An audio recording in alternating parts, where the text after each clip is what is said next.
Alright, welcome back to Nick Lenz's Comic Corner, Classic Lesson Known Classics. This is episode number 32, 58, Doubleshot number 31, 52. I have a Marvel DC trade. The only kind of loose connection between the two of them is the fact that the character is loosely involved with magic. First up we have is Daredevil, Woman of Fear, Bloody Reunion. This collects the second volume for Daredevil, Woman of Fear. This, of course, is a mini-series where Elektra is Daredevil, not Matt Murdock, and it's a short story from Daredevil. I think it's like volume 8, number 8. And this book is written by Erica Sandhis. I don't think it's... No, the first one was written by Tardeschi. Yes. So, we have Michael Dowling and Ivan Varela does the artwork for these issues. So, we start off with the short story from Daredevil 8, which I kind of expected was going to be in here. It's Elektra, this little girl, which of course she's staying with, named Alice. And later on, at the end of the miniseries, you find out her aunt is actually badass. She ends up staying with her, but she'll come by and visit. Basically, the whole point of this short story is just to back up part of this miniseries. So, then...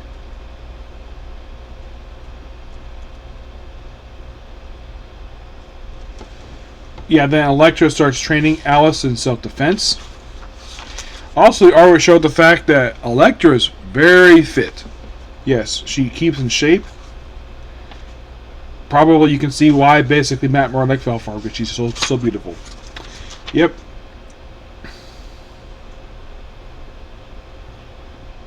And then, of course, Alice has to finish training.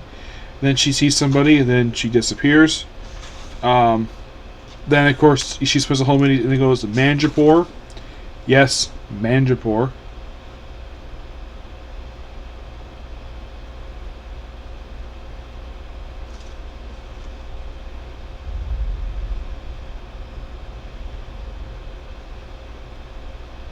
He's like, oh yeah, I think that's something that bother her. Like, yeah. And then all of a sudden, frickin' Crossbone shows up in this train, Manjapur. It's like, it's Electro Nachos. I knew Manager was gambling, Tom, but what are the chances? Crossbones.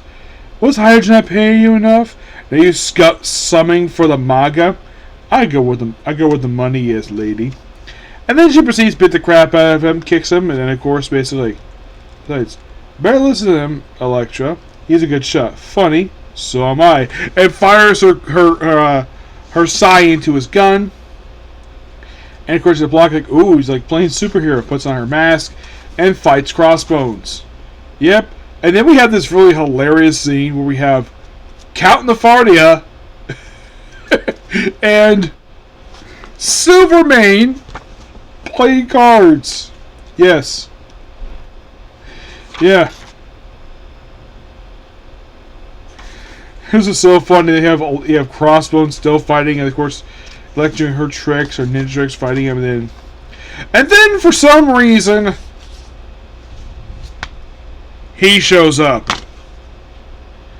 You're probably thinking, look at this guy. Who the heck is this guy? This is the Imposter Punisher. Marvel created him because they're embarrassed about the fact they ruined a popular character. His real name is Joe. What's his last name here? Because they apparently don't list it here for some reason. Okay, his name is they actually don't list his name here. So yeah, we have the Imposter Punisher show up, and you wonder who the heck is. We have a flashback of her in her popular attire designed by Frank Miller. Yep, and then we see like Daredevils. Then Crossbow, no one gets hurt. Yep, and this Punisher is a complete idiot. He fires at Elektra. The helmet Kevlar, are you mad to take a shot? And then of course we have like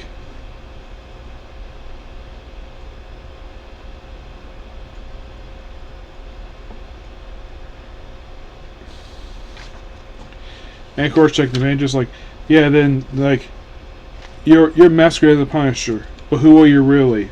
Someone to get the job done. You talk a lot. Oh yeah, and it's pointed out, she sees him like, yeah, you're not Frank Castle. Because even the writer of this book is not stupid to believe the fact he's a Punisher.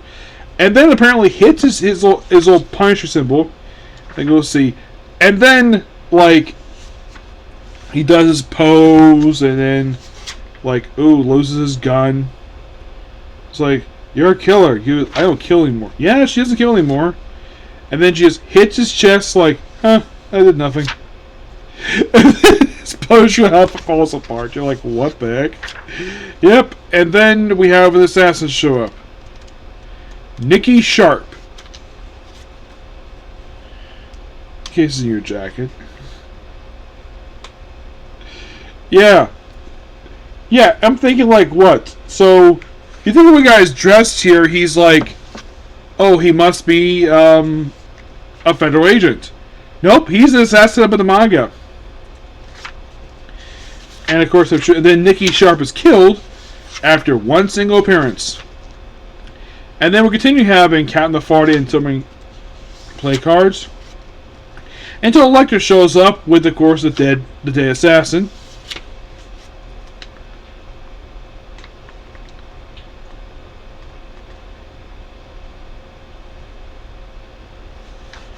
Yep, and Lyle's basically remember the woman who's her aunt.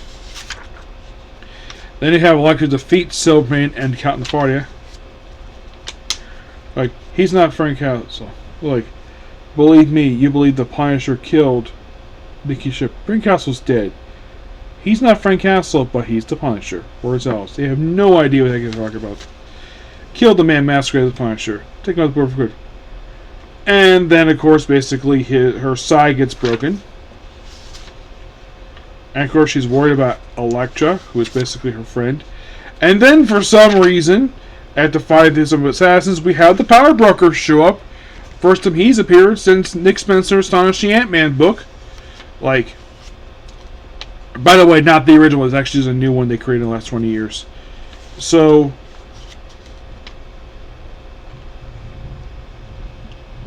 yeah, Inkling might be. Configuration for free, or is there a price? Everything negotiable. This business. Where do you get his arm fixed? This little shoot, Ollie patches him up. Now leave it. I'm building it for the carpet. Yes. So then, of course, we have, like, Elektra steal a motorcycle, and then she's shot up by the fake Punisher. Yeah, I call him the fake Punisher because he's not the Punisher. Frank Castle's Punisher.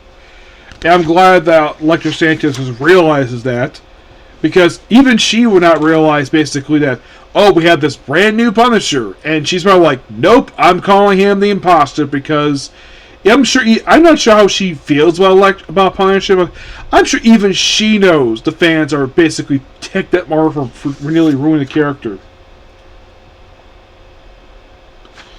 And of course, she's wondering where Elektra is, and then of course, basically, like, Alice coming, like, kid the phone. It's like, did you call Elektra? Yep. And of course, she has to work with the fake Punisher. And then, of course, an assassin comes in to kill them. Give me the kid. Yep. And of course, it bites her hand. Well, then, of course, her aunt proceeds to beat. Of course, she fights back. Her aunt beats the crap out of this guy. Kick his butt. I remember sitting behind the desk. Now call the cops quick. You want me to be on my floor? Yeah. After fighting a bunch of goons, eventually she's able to find out, like, you okay? And of course, yeah.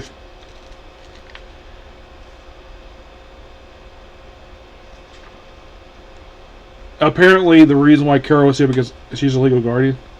I wasn't aware. Meant no offense. You okay? Well, it's always you. I'm okay here, really. Thank you for everything. It's your choice. You know where the stairs are. I'll be back and check and make sure you're treated well. I have family. I treat like family. We both know how toxic they can be. And we both know how teenagers can be. Very true. Even still, be good to her. What? I know a very good lawyer. A.K.A. Matt Murdock. And he'd have her fly off. And you think, what, that's it? Well, not really. Then, for some reason, they include another story for Elektra in here. Yep, another story called Lost and Found. I think this is also from Daredevil. Let me take a look about this one here, because I think this one also is from Daredevil 2. We just have her. Here we go.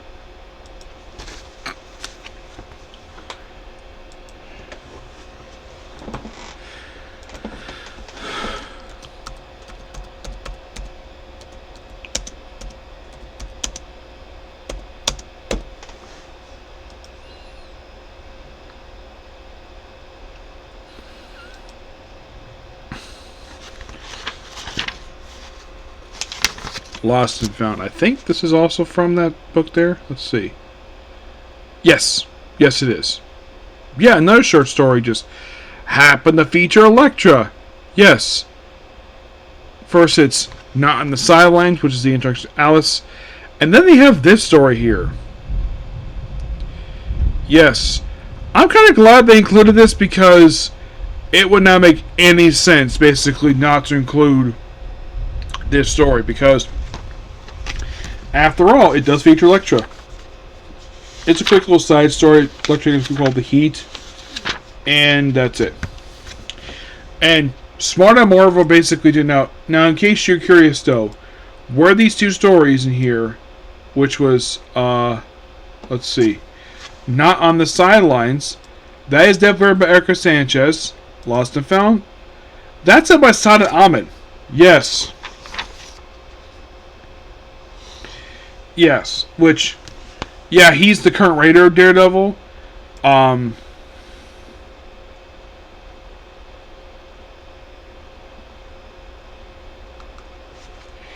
and Smart basically included it. Now, the thing with... Now, I don't think that Elektra herself would... I mean, this was technically her second miniseries as Daredevil. And I gotta admit, the two have been really good. Well, there is actually one other book that features her as the starring character. Yes. Believe it or not, there's actually one more miniseries for her. And it came out just... It came out just this year. Yep. It's not called Daredevil Woman Out of Fear. Oh no, it's Unleash Hell. Yeah.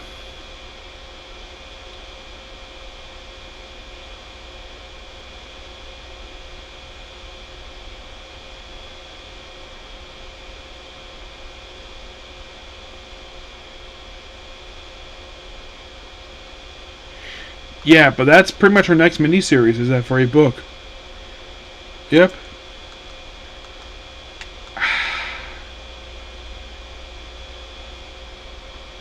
But in case you're curious, though, like, what did she do after this miniseries wrapped up? Did she return to Daredevil after this miniseries wrapped up? Well, let's answer that question.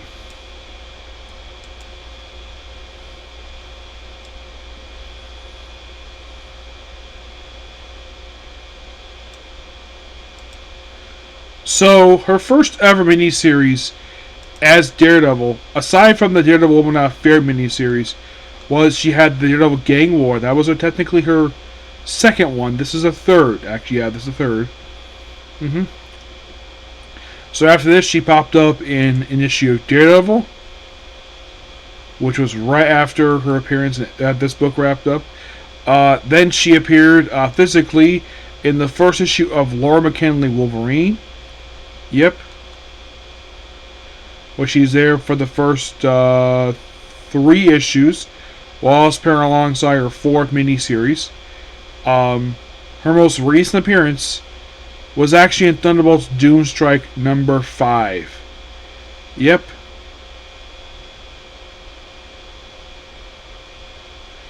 Yeah, that's her most recent one that she's appeared in.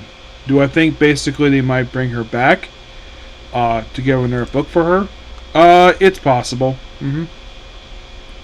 But it's like basically that recently she has not appeared very much. Yeah, she's not over the moon.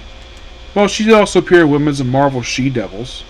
Yep, she had she appeared in the Bloodline story for that one. About Ray's appearance in Daredevil was actually issue 19, which actually includes introductory rights saga.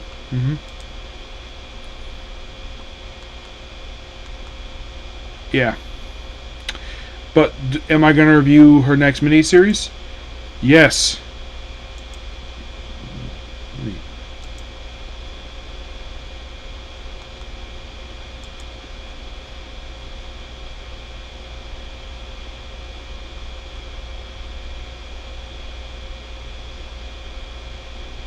Yeah.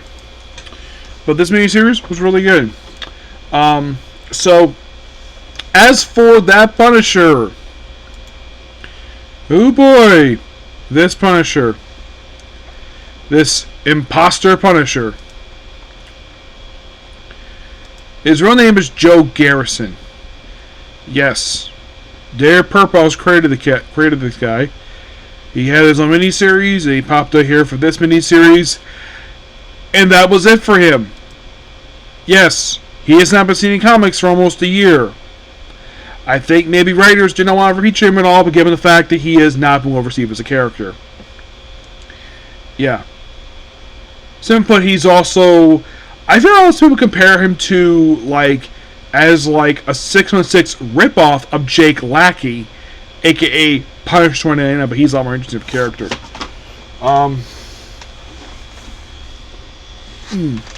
Next up we have is I, Vampire, Volume 3. You're thinking, why are you reading the last one? Because this is the first one I can find. Excuse me. This is basically Volume 3, Wave Mutilation. This contains issues 0 and 13 and 19 of I, Vampire. Basically, our main character, Angie Bennett, has become evil, so Mary Queen of Blood becomes a good guy to take him down. And chase him for a while, and then all of a sudden John Constantine pops up halfway to these issues and has the final issues basically take place in the House of Mystery. You know, the base operations for Justice League Dark, who, for some weird reason, does not appear in this book. You're like, what? You have the House of Mystery here, but not Justice League Dark? Yeah, I've never understood this. You make this book,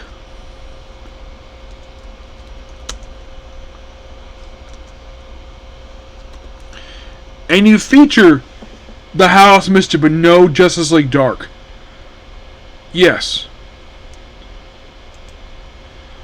I mean, I like the House Mystery. I think it's a great place. I like the fact somehow John Constantine won it in a card game.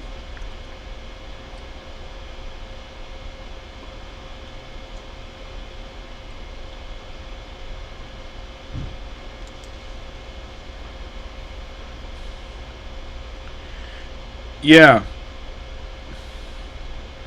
For those of you who are curious, what was the first issue of this book that featured, well, if I can find it here. Here we go. So for I, Vampire's first appearance in this book in issue 16. Yeah, Constantine just brings them to the House Mystery.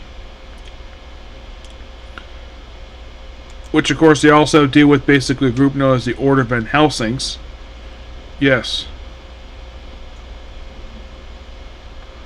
Yeah, and they pretty much are all, pretty much, the whole group is, eliminated. There's no, noteworthy character associated with them anyways. 16 was, the last official appearance of them. The leader is, Van Helsing. Yeah, he actually gets killed off in the issue 16. Yep.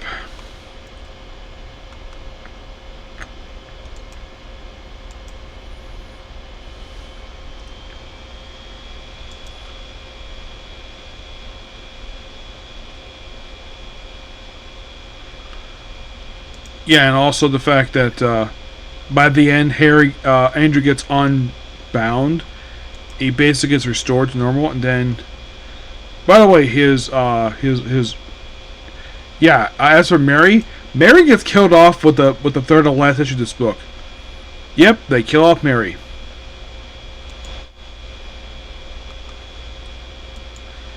And they also got Professor John Trenton, who's another character appearing in this book. I guess the writer was basically just... He probably got word the book was getting canceled, so that's why he decided to do this. For those of you curious, though, is this the only book he wrote for DC? No. I think this was not. This is like the only major. This is like the only ongoing he worked on. He did a brief story for Batman Brave and the Bold, a one-shot, actually a couple of different one-shots, a few different ones. This issue of Legends of the Dark Knight, a few issues of Superman, Batman. He does stuff here and there. But if you're really curious, what is the most recent thing that come with his name on it? There is a recent annual release just in April of this year that features him writing one of the stories for that one. He wrote the backup story in that one. But yeah, as for the reason why he was chosen to be, of course I will in fact review the rest of it when I get a chance to get my hands on it. But all in all, pretty interesting book. Though I need to review the first two trades to understand full views of it. But I do kind of just the whole thing, I Vampire, him hunting his love interest throughout the years. But let me kind of review this. Does Andrew Bennett appear after this book wraps up? Like, at one point he popped up in Batgirl.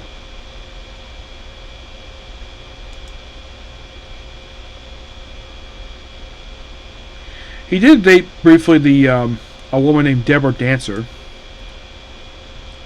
Yeah, she appeared in this book here, plus appearing in a couple one-shots. But Ben himself, like, yeah, he did appear in Justice League Dark as a character role from the first and second volume of the book. Also in Gotham City Monsters. But I do remember also probably, yeah, Bob an issue of Batgirl. Yeah, his Batgirl appearance seemed completely random. Like, ooh, here's Andrew Bennett appear for a quick cameo. Yes. Which I believe that may have been his first appearance since this book ended. Of course, yes, he did also appear in the Gotham City Monsters miniseries, which that came out in 2019. The Batgirl issue came out in 2014.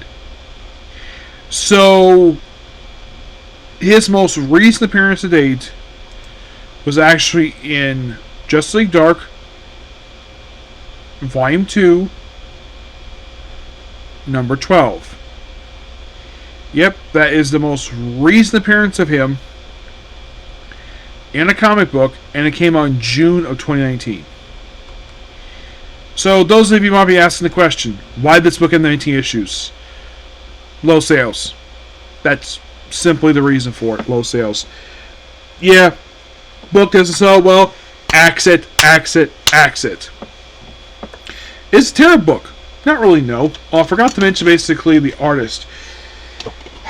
The art for this book is done by Andrea Sorrento, Fernando Barligo, Dennis Carlo, Scott Clark, Dave Beatty, and Sazman Gorosky. Some of the art of this book, some of the art of this book would actually also, like, it seems like if anyone knows the Jeff Lemire book, which the art looks very similar to this one, it almost seems like basically that Jeff Lemire wanted the artist of this book so badly, so he brought the artist over to his very popular Green Arrow book because, yeah, and then this artist also did a really good run for Old Man Logan. Yep. But yeah, that's pretty much a particular video. Please be sure to like, comment, subscribe to notifications. I'm going to do one more Comic Corner, and then basically it's on to, well, I've been killing Slime 20 years and maxed out. Okay, next video. Bye.